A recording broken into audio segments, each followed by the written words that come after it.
Chapter 16, A Long Walk to Water, Southern Sudan, 2009. After the excitement of seeing that first spray of water, the villagers went back to work. Several men gathered in front of Naya's house. They had tools with them, hoes and spades and scythes. Her father went out to meet them. The men walked together to a spot beyond the second big tree and began clearing the land. Naya watched them for a few moments. Her father saw and waved.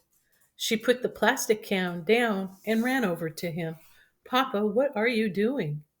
Clearing the land here, getting ready to build. To build what? Naya's father smiled. Can't you guess? Rochester, New York, 1996 to 2003. Salva had been in Rochester for nearly a month and still had not seen a single dirt road. Unlike Southern Sudan, it seemed that here in America every road was paved. At times the cars whizzed by so fast, he was amazed that anyone on foot could cross safely. His new father, Chris, told him that dirt roads did exist out in the countryside, but there were none in Salva's new neighborhood. All the buildings had electricity. There were white people everywhere. Snow fell from the sky for hours at a time and then stayed on the ground for days. Sometimes it would start to melt during the day, but before it all disappeared, more snow would fall. Salva's new mother, Louise, told him it would probably be April, 3 more months, before the snow went away completely. The first several weeks of Salva's new life were so bewildering that he was grateful for his studies. His lessons, especially English, gave him something to concentrate on, a way to block out the confusion for an hour or two at a time. His new family helped too. All of them were kind to him, patiently explaining the millions of things he had to learn. It had taken 4 days for Salva to travel from the Ifok refugee camp to his new home in New York. There were times when he could hardly believe he was still on the same planet. Now that Salva was learning more than a few simple words, he found the English language quite confusing, like the letters OUGH, rough, though, fought, through, bow. The same letters were pronounced so many different ways, or how a word had to be changed depending on the sentence. You said chickens when you meant the living birds that walked and squawked and laid eggs, but it was chicken with no S when it was on your plate ready to be eaten. We're having chicken for dinner. That was correct, even if you had cooked 100 chickens. Sometimes he wondered if he would ever be able to speak and read English well, but slowly, with hours of hard work over the months and years, his English improved. Remembering Michael, Salva also joined a volleyball team. It was fun playing volleyball, just as it had been at the camp. Setting and spiking the ball were the same in any language. Salva had been in Rochester for more than 6 years now. He was going to college and had decided to study business. He had a vague idea that he would like to return to Sudan someday to help the people who live there. Sometimes that seemed like an impossible notion. In his homeland, there was so much war and destruction, poverty, disease, and starvation. So many problems that had not been solved by governments, or rich people, or big aid organizations. What could he possibly do to help? Salva thought about this question a lot, but no answer came to him. One evening, at the end of a long day of study, Salva sat down at the family computer and opened his email. He was surprised to see a message from a cousin of his, someone he barely knew. The cousin was working for a relief agency in Zimbabwe. Salva clicked open the message. His eyes read the words, but at first his brain could not comprehend them. United Nations Clinic. Your father. Stomach surgery.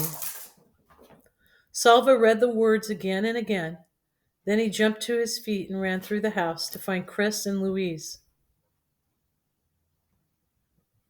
My father, he shouted. They have found my father.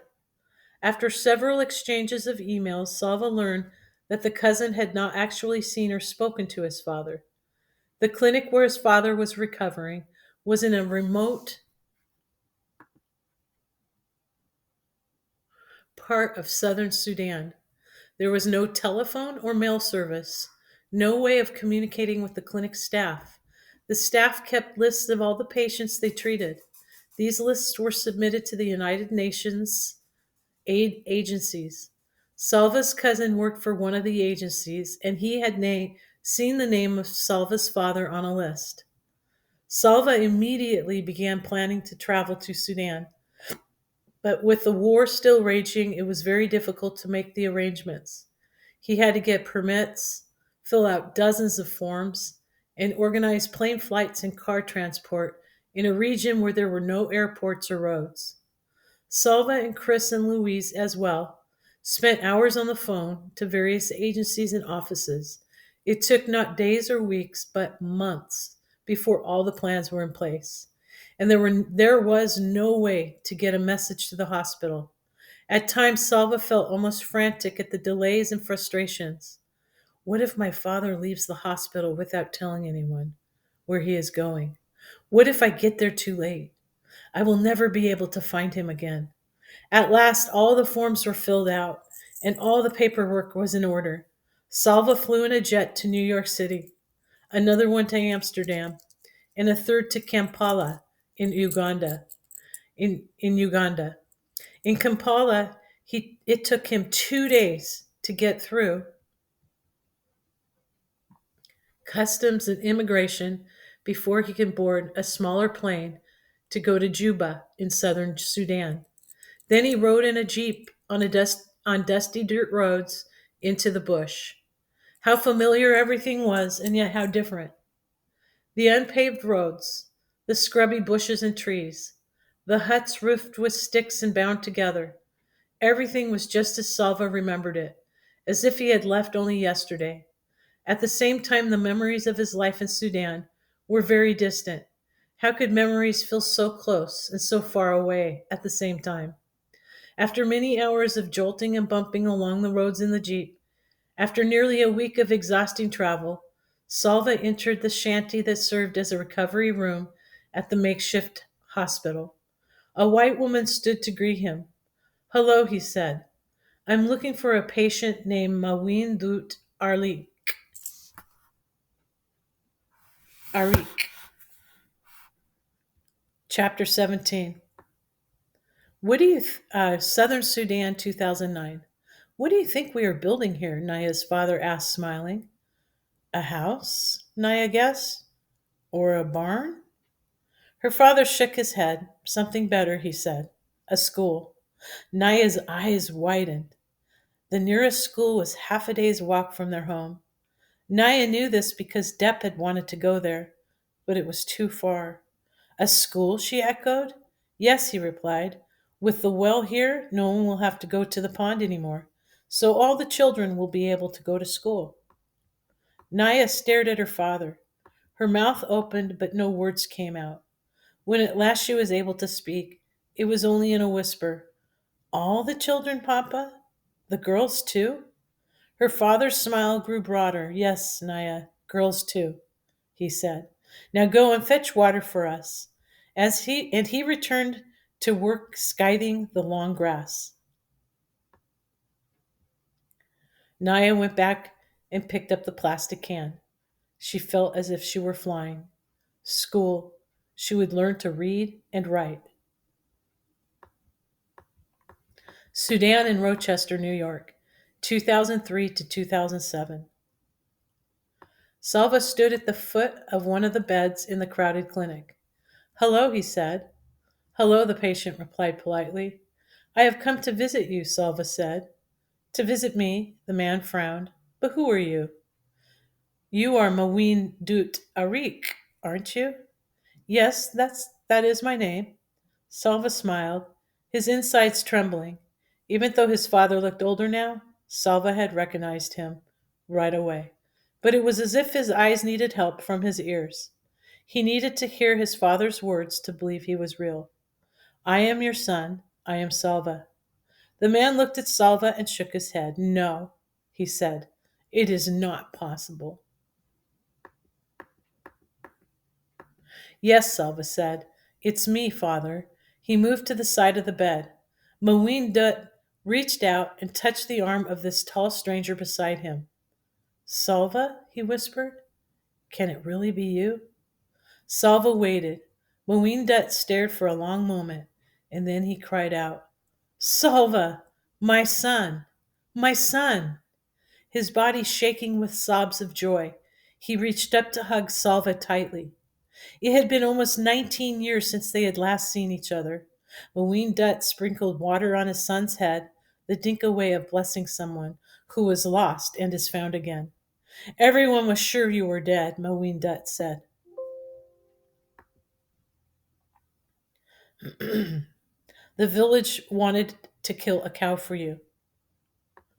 That was how Salva's people mourned the death of a loved one. I would not let them, his father said. I never gave up hope that you were still alive somewhere. And my mother? Salva asked, barely daring to hope. His father smiled. She is back in the village. Salva wanted to laugh and cry at the same time. I must see her. But his father shook his head. There is still war near Lone Arik, my son. If you went there, both sides would try to force you to fight with them. You must not go. There was so much more to talk about. His father told Salva that his sisters were with his mother, but of his three brothers, only Ring had survived the war. Arlik, the oldest, and Kuhl, the youngest, were both dead.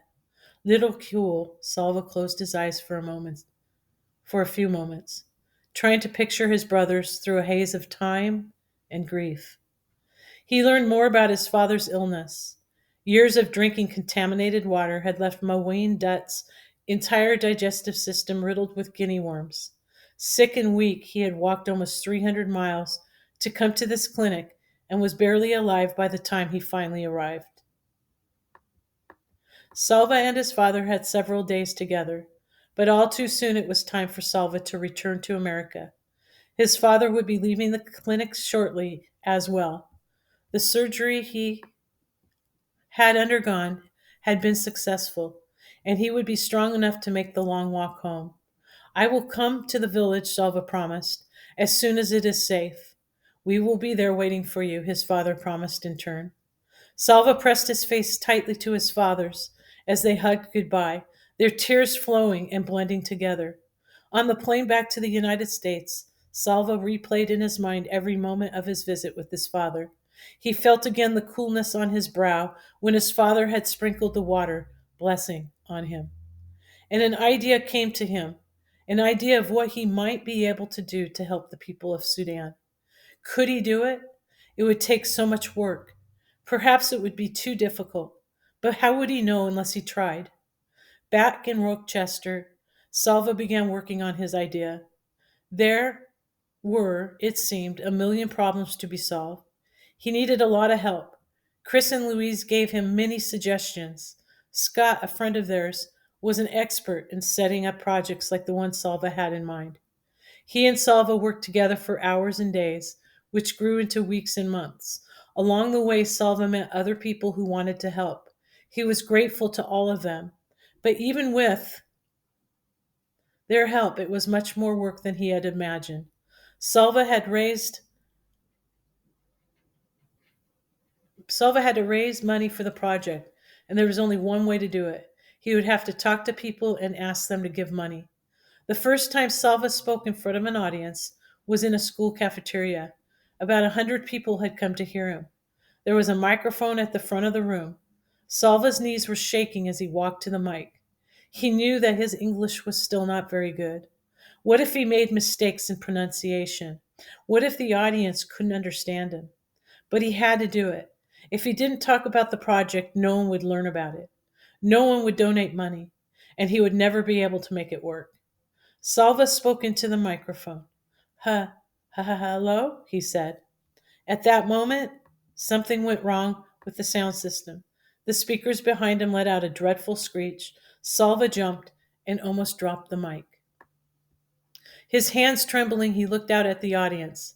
People were smiling or chuckling. A few of the children were holding their ears. They all looked very friendly, and seeing the children made him remember it was not the first time he had spoken in front of a large group of people. Years before, when he was leading those boys on their walk from the Ethiopian refugee camp to the one in Kenya, he had called a meeting every morning and evening. The boys would line up facing him, and he would talk to them about their plans. All those eyes looking at him, but every face interested in what he had to say. It was the same here.